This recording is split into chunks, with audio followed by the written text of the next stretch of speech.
1806 வேலூர் சிப்பாய் கழகம் நூல் வெளியீட்டு விழா. தலைமை பேராசிரியர் கருணானந்தன் அவர்கள். நாள் செப்டம்பர் 29, 2024. நேரம் காலை 10 மணி முதல் 1 மணி வரை. இடம் அன்பகம், தேனாம்பேட்டை. காலை சிற்றுண்டி மற்றும் மதிய உணவு உண்டு. நுழைவு கட்டணம் 100. முன்பதிவு அவசியம். அனைவரும் வருக. தலைவர் ரஜினி சார் அவருடைய அடுத்த திரைப்படமான வேட்டையின் படத்துடைய ஒரு ஹைப் அப்படியே ஒரு லெவலில் மேலே போயிட்டே இருக்குது. ஏன்னா எல்லாருமே கூலி படத்தின் மீது தான் ஒரு ஹைப்பில் இருந்தாங்க. காரணம் Lokesh Kanagaraj super star combo. வேட்டையின் மேலே ஒரு எதிர்பார்ப்பு கம்மியாக இருந்ததுக்கு காரணம் என்னன்னா, எல்லாரும் கூலி மேலே தான் இருந்தது. காரணம் லோகேஷ் தான். லோகேஷுக்கு லியோ மீதான விமர்சனம், அதன் பிறகு இந்த படத்தை ஜெயிச்சாகணும், ஒரு 1000 கோடி விங்குக்குள்ள சேர்த்தாகணும். கண்டிப்பாக அந்த வெறி இருக்கும். ரஜினின்னு ஒரு கால் ஷீட் கிடைச்சப்போ இதையும் தவற விட்டாருன்னா லோகேஷ் கோயம்புத்தூர் கிளம்பிடுங்கன்னு, அதுதான் உண்மை. ஆனால் வேட்டையின் மேல் அந்த ஹைப் ஏன் இல்லை அப்படின்னா, இது ஒரு காலா கபாலி மாதிரியான ஒரு படமா இருக்கும். தாசே ஞானவேல ஜெய்பீம் டைரக்டர் நினைக்காதீங்க. இது வேட்டையன் டைரக்டர், என்னுடைய டைரக்டர், என் பட டைரக்டர் முடிவு பண்ணுங்கன்னு. இதுதான் ஞானவேல் கூட சொல்லியிருந்தார். தாசே ஞானவேல் சொன்னாரு, எனக்கு கிடைத்த முதல் கோல்டன் விசா ரஜினி சார் தான். இந்த உலகம் சகுனிகள் நிறைந்த உலகம். உலகத்தில் நீங்கள் நல்லவனாக இருந்தால் வேலைக்கு ஆகாது. இங்கே சாமர்த்தியசாலியாக வரணும், சாணக்கியனாக இருக்கணும். அது ரஜினி ஆரம்ப காலத்தில் பட்ட அந்த வலியோடைய வெளிப்பாடு தான். பகத் பாசில் இதுக்கு முன்னாடி நம்ம சீரியஸான வில்லன் கேரக்டரில் பார்த்துருக்கோம். இதில் கொஞ்சம் ஒரு காமெடி ரிலேட்டடான ஒரு வில்லனாக இருப்பாரோ அப்படிங்கிற ஒரு இது வந்திருக்கு. பகத் பாசிலுக்காக கிட்டத்தட்ட 2 மாதம் வெயிட் பண்ணுறாங்க. கூலி படத்தையும் நாங்கள் தள்ளி வச்சோம். என்கவுண்டர் சம்பந்தமான கதைன்னு நம்ம இந்த டீசர்லேயே தெரிஞ்சு போயிடுச்சு. என்கவுண்டருக்கு ஆதரவாக ஒருத்தரும் அதற்கு எதிராக அமிதாப் பச்சனும் இருக்காரு. அந்த என்கவுண்டர் கதைக்குள்ளே என்ன விஷயத்தை சொல்லியிருக்காங்க, ஒரு நிஜமான என்கவுண்டரா அல்லது போலி என்கவுண்டரா அல்லது கற்பனையாக இவங்களே கொண்டு வந்ததா, இதில் என்ன சமூக அரசியல் பேச போகிறார் ரஜினியை வச்சு, இல்லை முழுக்க முழுக்க ஒரு ஆக்ஷன் படமா, ஒரு தெரிக்கிற மாதிரியான ஒரு படமா இருக்குமா? அறம் நாடு நேயர்களுக்கு அன்பு வணக்கம். இன்று நம்முடன் மூத்த பத்திரிகையாளர் செயற்பாடு சார் தான் இருக்காரு. சார் வணக்கம் சார். வணக்கம் கிஷோர் சார். கோட் திரைப்படத்துடைய ஃபீவர் ஒரு பக்கம் அப்படியே குறைஞ்சிட்டு வந்துட்டு இருக்கும்போது, இந்த பக்கம் பார்த்தோம்னா சூப்பர் ஸ்டார் தலைவர் ரஜினி சார் அவருடைய அடுத்த திரைப்படமான வேட்டையின் படத்துடைய ஒரு ஹைப் அப்படியே ஒரு லெவலில் மேலே போயிட்டே இருக்குது. ஏன்னா எல்லாருமே கூலி படத்தின் மீது தான் ஒரு ஹைப்பில் இருந்தாங்க. காரணம் லோகேஷ் கனகராஜ் சூப்பர் ஸ்டாருங்கிற காம்போ. இந்த வேட்டையை பெருசாக இதுலேருந்து ஏதோ அப்டேட்ஸ் எதுவும் வராமல் ஒரு மாதிரி தலைவருடைய படம் அப்படிங்கிறது ரொம்ப நார்மலாக போயிட்டு இருந்துச்சு. திடீர்னு ஒரு டீசர் வருது, அதுக்கப்புறம் ஒரு கிளிம்ஸ் மாதிரி ஒன்று விடுறாங்க, ஆடியோ லான்ச் நடந்துச்சு, அதில் தலைவருடைய ஸ்பீச்சு, அதுதான் நீங்கள் சோஷியல் மீடியா ஒரு டாக்காகவே மாதிரி இருக்குது. அந்த ஸ்பீச் ஓரளவுக்கு சூப்பராக முடிச்சிருக்காரு. சோஷியல் மீடியா அங்கே எங்கெல்லாம் நியூஸ்லாம் வந்துட்டு இருக்குது. பட் இருந்தாலும் அதை பற்றின ஒரு ஒஃபிஷியலான வீடியோ எதுவுமே ரிலீஸ் ஆகலை. பட் அந்த ஆடியோ லான்ச்சில் என்ன சார் நடந்துச்சு, வேட்டையினுடைய லான்ச்சு அண்டு தலைவருடைய குட்டி ஸ்டோரி என்ன சொன்னார், இந்த டைம் யார் இது காக்கா இருக்கா, இந்த டைம் ஏதாச்சும்? இல்லை, நீங்கள் சொன்ன மாதிரி இந்த படத்துக்கு வேட்டையின் மேலே ஒரு எதிர்பார்ப்பு கம்மியாக இருந்ததுக்கான காரணம் என்னென்னா, எல்லாரும் கூலி மேலே தான் இருந்தது. இல்லை, அது காரணம் லோகேஷ் தான். லோகேஷுக்கு லியோ மீதான விமர்சனம், அதன் பிறகு இந்த படத்தை ஜெயிச்சாகணும், ஒரு 1000 கோடி விங்குக்குள்ளே சேர்த்தாகணும். கண்டிப்பாக அந்த வெறி இருக்கும். நான் ரஜினின்னு ஒரு கால் ஷீட் கிடைச்சப்போ இதையும் தவற விட்டாருன்னா லோகேஷ் கோயம்புத்தூர் கிளம்பிடுங்கன்னு வரும், அதுதான் உண்மை. ஆனால் வேட்டையின் மேல் அந்த ஹைப் ஏன் இல்லை அப்படின்னா, இது ஒரு காலா கபாலி மாதிரியான ஒரு படமாக இருக்கும் அப்படின்ற ஒரு எதிர்பார்ப்பு இருந்தது. அது காரணம் இயக்குனர் தாசே ஞானவேல். அதை மிக கரெக்டாக தெளிவாக அடிச்சு விட்டார் ஆடியோ லான்ச்சில். ஸ்பீச் குறிப்பாக இதுலேருந்து ஆரம்பிக்கணும்னா, அவங்க ஞானவேல் பேசுறது தான் ஆரம்பிக்கணும். ஏன்னா நான் ஜெய்பீம் பண்ணியாச்சு, படம் பண்ணியாச்சு, பார்த்துட்டு எனக்கு ஒரு டெக்ஸ்ட் மெசேஜ் ஒன்று வந்தது, சௌந்தர்யா ரஜினிகாட்ட இருந்தது, படம் எக்ஸலண்ட்டாக இருந்தது, அப்பாவும் பார்த்துட்டாரு அப்படின் பொழுது, சூப்பர் மேடம் அவரே பார்த்துட்டாரா அப்படின்னு நான் ரிப்ளை கொடுத்தப்போ, கதை ஏதாவது இருக்கா அப்படின் பொழுது நான் முடிவு பண்ணிட்டேன், ரைட் இவருக்கு தான் அப்படின்னு. அப்போ கதை சொல்ல போகும்போது 2 விதமான கதையை ரெடி பண்ணி போனேன். என் ஸ்டைலில் ஒன்று, அவர் ஸ்டைலில் ஒன்று. என் ஸ்டைலில் சமூக நீதியை பேசுகிற கதை, ஒரு ஜெய்பீம் மாதிரியான ஒரு கதை. அப்புறம் அவருடைய முழுக்க ஒரு கமர்ஷியல் இதுக்காக கொண்டு போனோடனே முதல்ல சொன்ன அந்த கதையே ஓகே பண்ணிட்டார். அதாவது அந்த சமூக நீதியோட ஒரு என் ஸ்டைலில் சொன்ன கதையை சொல்லிட்டாரு. ஆனால் அதை சொல்லும் பொழுது சொன்னார், ஞானவேல் ஏன் உங்கள் ஜெய்பீம் மாதிரி படத்தெல்லாம் என்கிட்ட கொண்டு வராதிங்க, அந்த மாதிரி கதையெல்லாம் உங்கள் 2வது படம்னார். அது ஜெய்பீம் கூட சொல்ல தெரியல அவருக்கு, சொல்ல வரல அவருக்கு. இன்றைக்கி இதில் உங்களுடைய 2வது படம் மாதிரி வேணாம், என்னுடைய ரசிகர்கள் அந்த படம் பார்த்துட்டு போனால் அவங்க திருப்தியாக போனோம், அதை தாண்டி என் படத்தை வாங்குகிற டிஸ்ட்ரிபியூட்டர் தேட்டருக்காருங்க. ஏன்னா நீங்கள் டப்பு துட்டு மாலு இதான் முக்கியம். போட்டால் 1000 ரூபா போட்டால் 10,000 ரூபா எடுக்கணும், 1000 ரூபா போட்டு 100 ரூபா எடுக்கக்கூடாது அப்படின்னு சொன்ன பிறகு அவர் நான் ரெடி பண்ணிட்டு இருக்கேன் சார் அப்படின்ட்டு அதில் வந்து உங்கள் ஸ்டைலும் இருக்கட்டும், அதே சமயம் ஏன் கமர்ஷியலும் அதில் இருக்கணும் அப்படின்னு. இப்படி தான் அந்த வேட்டையன் உருவாச்சு அப்படின்னு சொன்னார். இந்த இடத்துல தான் ரஜினிகாந்த் நிற்கிறார். இதுதான் மிக மிக முக்கியமான விஷயம். இதில் இன்னொரு பெரிய ஆச்சரியப்படக்கூடிய விஷயம் என்னென்னா, ஒரு 73 வயதான ஒரு நபர், நீங்கள் அவர் வந்து கோடியில் சம்பளம் வாங்குறாரு, 5000 கோடி சொத்து வச்சுருக்காரு, அப்புறம் வந்து இன்னும் அவருக்கு வந்து பணத்தாசை தீரல, அப்புறம் 171 172 இதெல்லாம் நடிச்சுக்கிட்டே இருப்பாருன்னா அது தனிப்பட்ட விருப்பம் வரும். அவருக்கான ரசிகர்கள் இன்னும் கொண்டாட்டமாக இருக்கிறாங்க, அவருக்கான பார்வையாளர்கள் இருக்காங்க, அவர் டிக்கெட் வந்து ஃபஸ்ட் டே ஃபஸ்ட் ஷோவுக்கு முண்டி அடிச்சுட்டு வாங்குறாங்க அப்படின் பொழுது அவருக்கான மவுஸ் அவருக்கான லைம் லைட் இருக்குது, நடிச்சுக்கிட்டே இருப்பார். அது மீது விமர்சனம் சொல்ல தேவையில்லை. அதை தாண்டி ஒரு 73 வயசில் கிட்டத்தட்ட 55 நிமிஷம் 1 மணி நேரம் நின்று ஒரு ஸ்பீச்சை ஒரு ஃப்ளோவோட எந்த இடத்துல பிசுறு தட்டாமல், எந்த இடத்துல கான்ட்ரவர்சி ஆகிடாமல், அத்தனை மீடியாவும் வெயிட் பண்ணிகிட்டு இருக்குது. அதனால கோடிக்கணக்கான கண்கள் வந்து பார்த்துக்கிட்டு இருக்கு. அதை தெளிவாக ஆரம்பித்து முடிக்கிற ஒரு விஷயம் இருக்குது இல்லைங்களா? இதெல்லாம் வந்து ரஜினிகாந்த் எக்காலத்திலும் அதெல்லாம் வந்து பேப்பரில் எழுதி வச்சோ மனப்பாடம் பண்ணியோ வந்து பேசுனது கிடையாது. ஆன் த ஸ்பாட்டில் என்ன தோணுதோ அதை அடிக்கிறது தான். இப்போ கிட்டத்தட்ட ஒரு மணி நேரம் பேசியிருக்காரு சார். 1 மணி நேரம் நின்று பேசியிருக்காரு. 1 மணி நேரம் நின்று பேசுறது தான் இது ரஜினிகாந்த் கிட்டேருந்து எங்கே இந்த மாற்றம் வந்ததுன்னு எனக்கே பெரிய ஆச்சரியமாக இருந்தது. மேடை ஏற்றினாலே ஏற மாட்டார். 90 காலகட்டங்கள்லாம், அதுக்கப்புறம் கூட இப்போ 2000 பார்த்தீங்கன்னா எனக்கு தெரிஞ்சு ஒரு ஸ்பீச்னா தெரிக்கிற மாதிரி பேசுனது வந்து சந்திரமுகி சக்ஸஸ் மீட்டில் தான். யானை இல்லை குதிரன் பேசுனது அந்த கோபத்தோட வெளிப்பாடு தான். ஏன்னா பாபாவுடைய தோல்வி, அந்த தோல்வியினால் கண்ட விமர்சனம், அந்த விமர்சனத்துக்கு அப்புறம் வந்து ரஜினி காணாமல் போயிட்டார், இமயமல்ல சாமியார் ஆகிட்டார், தமிழ் சினிமா அவரை மறந்துட போகுதுன்னு சொன்னப்போ சந்திரமுகின்ற ஒரு மாபெரும் படத்தை கொடுத்துட்டு அந்த இட்டில் வந்து பேசுறது தான் வந்து ஒரு பெரிய ஸ்பீச். அதுக்கு முன்னாடிலாம் பார்த்தீங்கன்னா கொஞ்சம் தயங்கி பேசுவார், மேடை ஏங்க ஏற்றுறீங்கன்னு. அப்புறமா வந்து மனசில் பட்டதை பேசி விட்டுருவார். அது வந்து அவருக்கு சில சமயங்களில் கான்ட்ரவர்சியாக மாறும், சில பேருக்கு அது நன்மையாகவும் நடக்கும். இப்படி பேசுகிறத இந்த ஸ்பீச்சு உட்காந்து ஒரு ஃப்ளோவோட கரெக்டாக உட்காந்து பேசி இது பண்ணுது. இதில் இருந்த பெரிய விமர்சனத்தை அங்கே உடைக்கிறாருன்னா அது என்னென்னா இதுதான் வேட்டையன். நீங்கள் தாசே ஞானவேலை வந்து ஜெய்பீம் டைரக்டர்னு நினைக்காதீங்க, இது வந்து வேட்டையன் டைரக்டர், என்னுடைய டைரக்டர், என் பட டைரக்டர் முடிவு பண்ணுங்கன்னாரு.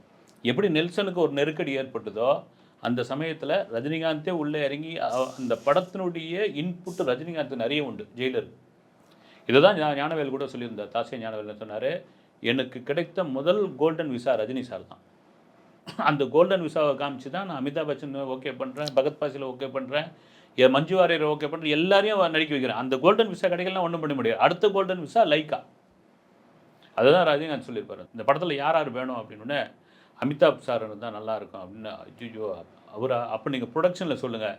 இது இந்த இடத்துல ரஜினிகாந்த் தப்பிச்சிக்கிறாரு, உஷாராயிடுறாரு. தாண்டி ரஜினிகாந்துக்கும் அவருக்குமான ஒரு 40 வருஷம் நட்பு ஒன்று இருக்குல்ல. இப்போ அமிதாப்போட வீடியோ சோஷியல் மீடியாவில் ஒன்று வைரல் ஆகிட்டு இருக்கு. அதை பேசியிருக்காரு வந்து. என் கூட வந்து முதல் படத்தில் தம்பியாக நடித்தார் ரஜினி. நடிச்சு முடிச்சுட்டு ஒரு ஷார்ட் முடிஞ்ச உடனே கட்டாந்தரையில் போய் அவர் பண்ணு கையை வச்சுக்கிட்டு படுத்துக்கிட்டாப்புல. அப்போ நாங்கள் பெரும்பாலும் பாலிவுட்டில் நார்த் இந்தியன்ஸ் வந்து வீட்டுக்குள்ளே செருப்பு போட்டு நடப்பாங்க, ஓரளவுக்கு அப்பர் மிடில். நான் அவர் வீட்டுக்கு சாப்பிட்றதுக்கு போயிருக்கிறேன், வெறுங்காலோடு நடந்து வரார். அது அவங்களுக்கு பெரிய விஷயம்.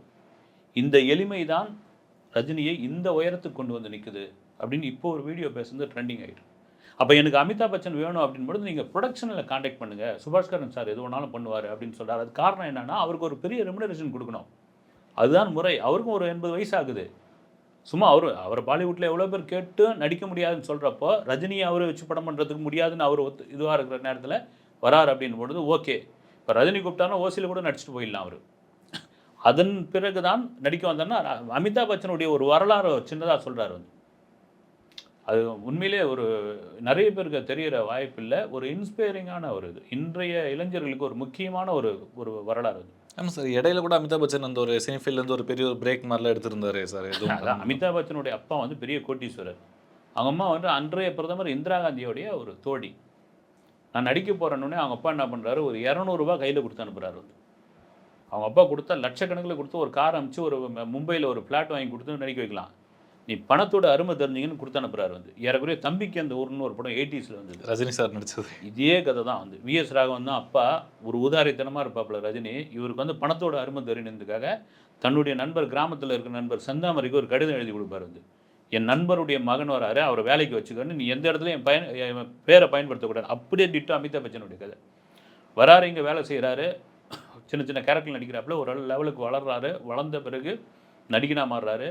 பெங்களூர் அருகே ஒரு படப்பிடிப்பில் ஒரு ஆக்சிடென்ட் ஆகுது, அவ்வளோதான். அமிதாப் பச்சன் காலின்னு முடிவு பண்ணப்போ இந்திரா காந்தி சில மீட்டிங்ஸாக கேன்சல் பண்ணிவிட்டு இவரை பார்க்க வரப்போ தான் தெரியுது, ஏங்க ஒரு பிரதமரே ஒரு நடிகரை பார்க்க வர்றாரு, யார் இவருன்னு தான் இவருடைய பின்புலமே தெரிய வருது. அப்போ அத்தனை நாள் வரைக்கும் இவர் எந்த ஒரு யாரும் பின்புலமும் எங்கேயுமே தெரியல. இன்டர்வியூல கூட சொல்றது இல்லை, தான் யாருன்னே சொல்கிறேன். உத்தரப்பிரதேசத்துலேருந்து வந்த ஒருத்தர் தான் வந்து அது அது அதுக்குள்ளே போவானே சிவசேனா அதுக்கப்புறம் வந்த பிறகுலாம் வந்து நிறைய ஊபியில இருந்தும் பீகாரிலேருந்து தான் வந்தாங்க. மராட்டிக்காரங்களாம் வேலை இல்லைன்னு சொல்லி ஒரு பெரிய மராட்டி மராட்டி மண் நமக்கு தான், மராட்டியர்கள் தான் சொந்தம், மும்பை நமக்கு தான்ன்ற மாதிரியான கோஷங்கள்லாம் வந்தது. ஒரு அம்பானி, ஒரு குஜராத்தி அம்பானி, ஒரு உத்தரப்பிரதேச அமிதாப் பச்சன்லாம் இல்லைன்னா இன்றைக்கி மும்பை இந்த அளவு வளர்ந்துருக்காது இல்லைங்களா. அதெல்லாம் உண்டு. அதன் பிறகு தான் தெரிய ஆரம்பிக்குது. தெரிய ஆரம்பித்து தான் இப்படியாப்பட்ட இதுவான்ட்டு ஒரு 58 வயசில் அவர் என்ன பண்ணுறாரு, அமிதாப் பச்சன் சினிமாவை விட்டு போயிடுறாரு. போயிட்டு எங்கேயும் இவர் ரஜினி சொன்னது தான் வந்து ஒரு ஏதோ ஃபாரின் கண்ட்ரியில் ஒரு வீடு வாங்கி அங்கே ஒரு அமைதியான வாழ்க்கை வாழ்ந்துகிட்டு இருக்காரு. வேணான்னு முடிவு பண்ணிடுறாரு. எதனால சார் சினிமாவே வேணும்? ஏதோ ஒரு சின்ன ஒரு வெறுப்பு, எல்லாருக்கும் ஒரு சின்ன தொய்வு வரும் இல்லைங்களா. அது மாதிரி வந்தோடனே அதுக்கப்புறம் இவங்க தேடுறாங்க ஆட்கள்லாம் பாலிவுட்டில், எங்கே அமிதாப் பாய் எங்கன்னு தேடும்போது தான் திரும்ப வராரு. வரும்பொழுது என்னென்னா அவங்க ஒய்ஃபோட கலந்து பேசி ஒரு ப்ரொடக்ஷன் கம்பெனி ஆரம்பித்தான். என்ன, ஏபிசி கார்பரேஷன், உல்லாசம் படம் தமிழில் எடுத்த படம் வந்து அந்த ப்ரொடக்ஷன் கம்பெனினால் அப்படியே ஜீரோவில் வந்து நிற்கிறாரு மறுபடியும் அமிதாப். எப்படி மும்பைக்கு ஒன்றுமே இல்லாமல் வந்தாரோ அதுமாதிரி ஜீரோவில் வந்து நிற்கிறாரு. ஒரு டைரக்டர்கிட்ட போய் ஏதாவது வேலை இருந்தால் கொடுங்க சார்னு கேட்குறாப்புல. நிமிந்து பார்க்குறாரு. அமிதாப் பச்சன் உடனே அவர் பதறி போகிறாப்புல. அங்கே சூப்பர் ஸ்டாரே வந்து பாலிவுட்டோட சூப்பர் ஸ்டார் வந்து வேலை கேட்குறாருன்னா அந்த டைரக்டர் பிளாங்க் செக் எடுத்து கிழிச்சு கொடுக்குறாப்புல. பிளாங்க் செக் வேணாம், நான் வேலை செய்கிறேன், அந்த படத்துக்கு நியாயமான கூலினாவும் அதை கொடுங்கன்றாரு. 18 மணி நேரம் ஒரு மனிதன் உழைக்கிறான். 3 வருஷத்தில் அவன் இழந்த சொத்துக்களை எல்லாம் வந்து மீட்டெடுக்கிறான். அதான் அமிதாப் பச்சன் ஒரு அற்புதமான ஒரு கதையை சொன்னார், என்னுடைய நண்பருடைய கதை அப்படின்னு. அதாவது இந்த குட்டி ஸ்டோரி தான் மெயினாக அவர் சொல்ல வந்தது. இதுதான் அந்த சொல்ல வந்தது. இந்த குட்டி ஸ்டோரி தான் முக்கியமான சொல்லுது. இது அமிதாப்போடைய ஸ்டோரி. அடுத்த ஸ்டோரி வந்து அவருடைய ஸ்டோரி வந்து அவருடைய ஸ்டோரின்னு சொல்ல ஒரு ஒரு ஒரு இமயமலை பக்கத்தில் ஒரு ஒரு ஒரு சன்னியாசி மாதிரி ஒருத்தர் இருப்பான். அவனுடைய ஆடைகளை துவைக்கிறதுக்காக ஒரு 12 கிலோமீட்டர் சுற்றின்னு போகிறதுக்காக ஒரு கழுதை ஒன்று வாங்குறான். அந்த கழுதை மேலே ஏற்றி அந்த துணியை துவைச்சிட்டு வரான். அந்த கழுதை திருடு போயிடுது, காணாமல் போயிடுது.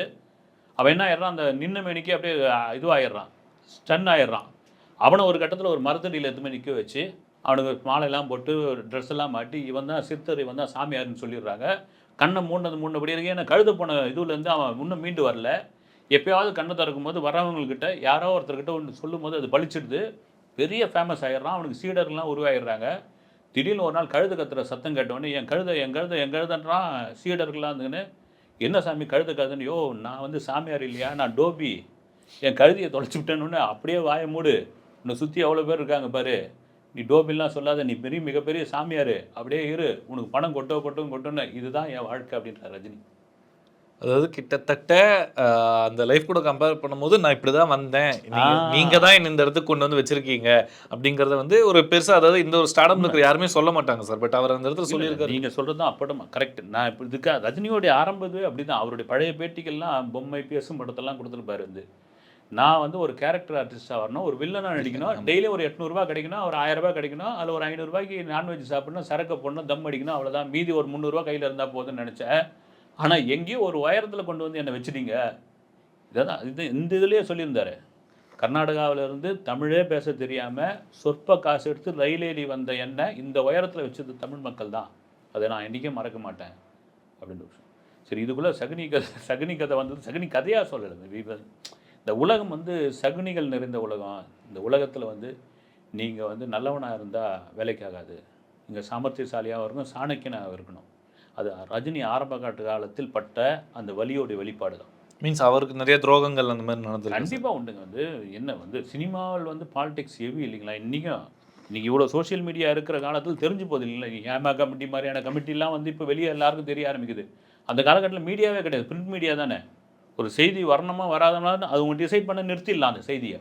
அப்படியேப்பட்ட காலகட்டத்தில் இதே இதுதான். எங்கேயோ கர்நாடகாவில் வந்து தமிழை கடிச்சு துப்புற ஒரு நபர் வந்து இன்றைக்கி சூப்பர் ஸ்டார் கடன்னு வளர்ந்துட்டு வராருன்னொடனே பின்னாடி எத்தனை பேர் முதுகில் குத்திருப்பான், எவ்வளோ அடி அடிச்சிருப்பான். அதனால தான் ரஜினி இன்றைக்கும் ஒரு இன்செக்யூர் குணத்தோடு இருக்கிறதுக்கான காரணம்னா அந்த வழி தான். அதை தான் சொல்கிறார். இங்கே வந்து நல்லவனாக இருக்கணும்னா வாழ விட மாட்டாங்க, சாமர்த்தியசாலியாக சாணக்கியவனாக இருக்கணும் அப்படின்னு. இது எல்லாருக்கும் எல்லா துறைக்கும் பொருந்தும். போன வருஷம் ஆடியோ லான்ச்சில் வந்து ஜெயிலர் அந்த ஆடியோ லான்ச்சில் பேசின பேச்சு வந்து விஜய் ரசிகர்களுக்கும் ரஜினி ரசிகர்களுக்கும் ஒரு போரே நடந்துச்சு சார். இந்த வருஷம் நடக்கிறதுக்கு முன்னாடியே கங்குவா திரைப்படமும் வேட்டையனும் ஒன்றா மோத போகுது அப்படின்னு சொல்லி கங்குவா திரைப்படம் வந்து வேறு டேட் மாற்றி வச்சிட்டாங்க. சொன்னோடனே சூர்யா ஃபேன்ஸும் ரஜினி ஃபேன்ஸும் சோஷியல் மீடியாவில் கொஞ்சம் உரசிக்கிட்டாங்க சார். ஸோ அதுக்கு ஏதாச்சும் ரஜினி சார் இதில் சொன்னாங்க ஒரு விஷயத்தை சொல்லியிருக்கேன். நாமளே கூட நம்ம சேனல்லே பேசியிருந்தோம். இவர் வந்து இமயமலைக்கு இப்போ சமயம் போயிருந்தப்போ அங்கே இருக்கிற சாதுக்கள்லாம் கேட்குறாங்க என்ன படம் நடிச்சிட்டு இருக்கீங்க அப்படின்போது வேட்டையன்னு ஒரு படம் நடிச்சிட்டு இருக்கேன் அப்படின்னு. எப்போ ரிலீஸ்ன்னு கேட்கும்போது அது முடிவு பண்ணி சொன்னார். அப்போ நான் டிஃபால்ட்டாக சொல்லியிருக்காருன்னு நினச்சேன். அக்டோபர் 10ன்னு சொல்லியிருப்பார். ஆனால் இந்த ஸ்பீச்சில் வந்து நாங்கள் அக்டோபர் 10ன்னு எப்போவும் முடிவு பண்ணிட்டோம். அந்த பட பூஜை போடும் பொழுதே இந்த படத்தினுடைய ரிலீஸ் டேட் அக்டோபர் 10ன்னு முடிவாயிடுச்சு. தயாரிப்பு நிறுவனத்தில் சின்ன ஒரு குளறுபடி, அவங்களுக்குள்ள ஒரு சின்ன சலசலப்புனால அந்த டேட்டை வந்து உறுதிப்படுத்த முடியல. இதுலேருந்து தெரியுது நாங்கள் வர தேதி தாங்க அது அப்படின்னு.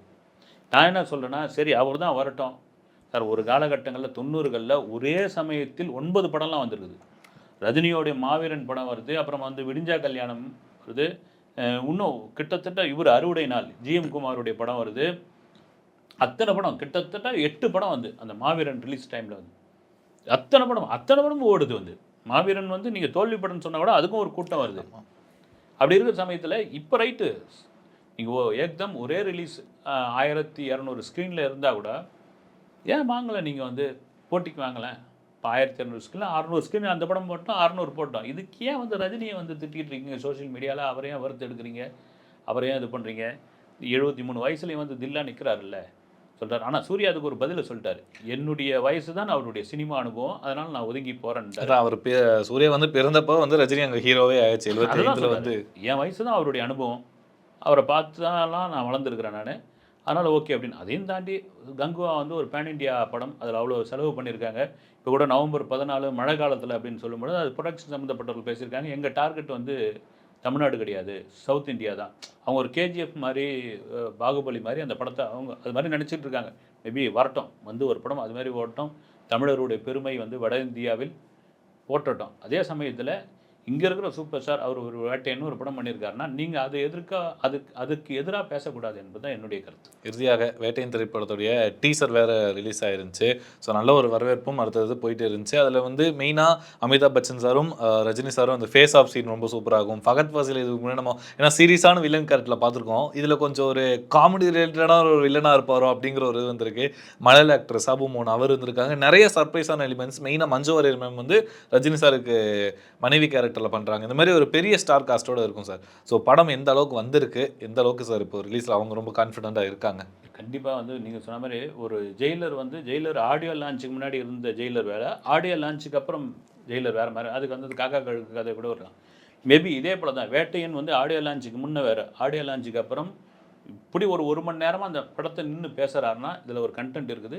ரெண்டாவது வந்து என்கவுண்டர் சம்மந்தமான கதைன்னு நம்ம இந்த டீசர்லேயே தெரிஞ்சு போயிடுச்சு. என்கவுண்டருக்கு ஆதரவாக ஒருத்தரும் அதற்கு எதிராக அமிதாப் பச்சனும் இருக்கார். அந்த என்கவுண்டர் கதைக்குள்ளே என்ன விஷயத்தை சொல்லியிருக்காங்க, அது ஒரு நிஜமான என்கவுண்டரா அல்லது வந்து போலி என்கவுண்டரா அல்லது கற்பனையாக இவங்களே கொண்டு வந்ததா, இதில் என்ன சமூக அரசியல் பேச போகிறார் ரஜினியை வச்சு, இதில் என்ன சமூக நீதி சொல்ல போகிறார் தாசே ஞானவேல், இல்லை இது முழுக்க ஒரு ஆக்ஷன் படமாக ஒரு தெரிக்கிற மாதிரியான ஒரு படமாக இருக்குமா அப்படின்னு ஒரு இது இருக்குது. இதை தாண்டி நீங்கள் சொல்கிற மாதிரி இவ்வளோ ஆர்டிஸ்ட் இருக்காங்க. ஃபகத் ஃபாசிலுக்காக கிட்டத்தட்ட 2 மாதம் வெயிட் பண்ணுன்றாங்க. கூலி படத்தையும் நாங்கள் தள்ளி வச்சோம். நான் போகிற பக்கத்தில் லோகேஷ் கனகராஜும் தட்டிட்டு போகிறாரு வந்து. என்ன எப்படி சார் கூலி படத்துக்காக ஒரு ஃபகத் ஃபாசிலுக்காக வெயிட் பண்ண வேண்டியதாக இருக்குது. ஒரு 1.5 மாதம் 2 மாதம் நீங்கள் தள்ளி போட்டு முடியுமான்னு ஓகே சார் அப்படின்னும் பொழுது அதுக்கப்புறம் தான் தெரிஞ்சு ஒரு கதையை ரெடி பண்ணல அப்படின்னு சர்க்காசமாக கலாய்ச்சி விட்டார். அது உண்மையும் கூட வந்து அது போகிற பக்கத்தில் அடிச்சு விட்டார் வந்து. இவ்வளோ விஷயங்கள் இதில் இருக்கும் பொழுது கண்டிப்பாக அந்த படம் வந்து ஒரு எதிர்பார்ப்போடு இருக்கும். அதை தாண்டி அக்டோபர் 10 ஒரு தசரா லீவு வருது, ஒரு 4 நாள் பெரிய கொண்டாட்டம் இந்த படத்துக்கு. உண்மையிலே இந்த படம் ஜெயிக்கட்டும். ரஜினியை தாண்டி லைக்கா மாதிரியான நிறுவனங்கள் இங்கே ஒரு வெற்றி படங்களை தரணுங்க வந்து. பொன்னியின் செல்வன் மாதிரியான படங்கள் எடுக்கிறதுக்கு ஒரு தயாரிப்பு நிறுவனம் வேணும் நமக்கு தமிழில். அதனால் அதுக்காகவே இந்த படங்கள்லாம் ஓடட்டும் வந்து அந்த நிறுவனத்துக்காக. ஓகே சார், பார்ப்போம் சார். அக்டோபர் 10 வேட்டையினோட குறி வந்து அடிக்கதா, மக்கள் எந்த அளவுக்கு செலிப்ரேட் பண்ணுறாங்க அப்படிங்கிறது வந்து அந்த ரிலீஸ் அன்னைக்கு இன்னொரு நேர்காணல் நம்ம சந்தித்து பேசலாம். பல கருத்துக்கள் தெரிவித்ததுக்கும் நேரம் கொடுத்ததுக்கும் நன்றி சார். வணக்கம்.